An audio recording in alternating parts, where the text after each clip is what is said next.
La Côte-aux-Fées est le berceau des montres Piaget, est le berceau de la famille Piaget.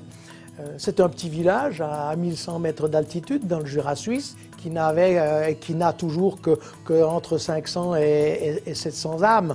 Et je me rappelle très bien, lors de ma jeunesse, que la plupart de nos collaborateurs avaient toujours un pied dans l'agriculture. C'est ce terroir, c'est cette atmosphère. Il existe à la Côte-aux-Fées encore aujourd'hui une sérénité que nous ne trouvons pas ailleurs. On est quand même à la campagne, hein, on voit le décor qu'il y a autour de nous, c'est la montagne, c'est les forêts, on est vraiment au calme. On peut mieux travailler, mieux penser, mieux réfléchir, on respire le grand air. Non, on est bien ici, c'est beaucoup mieux. Je dirais d'être à l'écart de la ville, puis d'avoir même d'autres manufactures autour, je dirais ça exerce une certaine pression, alors que là on est vraiment fait abstraction de tout ça, quoi.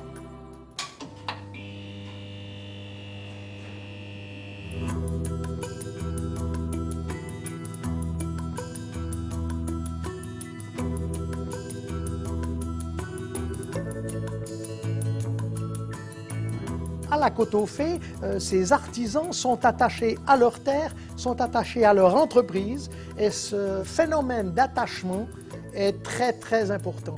Et je crois que c'est ce qui contribue aujourd'hui encore au succès et surtout à la haute qualité de nos montres et de nos bijoux.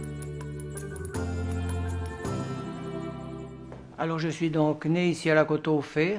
Mon grand-père, Timothée Piaget, était donc le directeur de cette entreprise. Et tout naturellement, je suis parti sur ce métier d'horloger, étant donné les possibilités qu'il y avait ici de pouvoir travailler dans l'horlogerie. Ouais, Jackie Piaget, c'est pour nous, quand on voit Piaget, on voit de toute façon derrière Jackie. Parce que Jackie, il était là au début et jusqu'à aujourd'hui, il a vraiment vu toute l'évolution de Piaget depuis sa création, en fait, avec toute sa famille. Parce que lui, c'est vraiment le dernier de la famille Piaget qui est resté dans l'entreprise.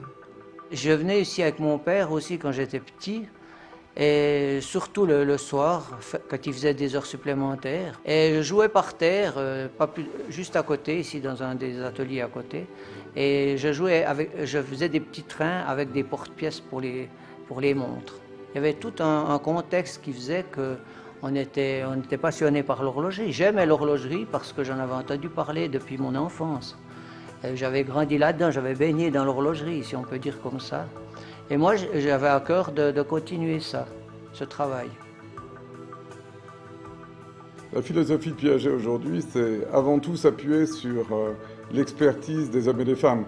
On est resté aujourd'hui avant tout une société artisanale. Les gens qui travaillent chez nous, nos collaborateurs, ce sont avant tout des artisans, des artistes.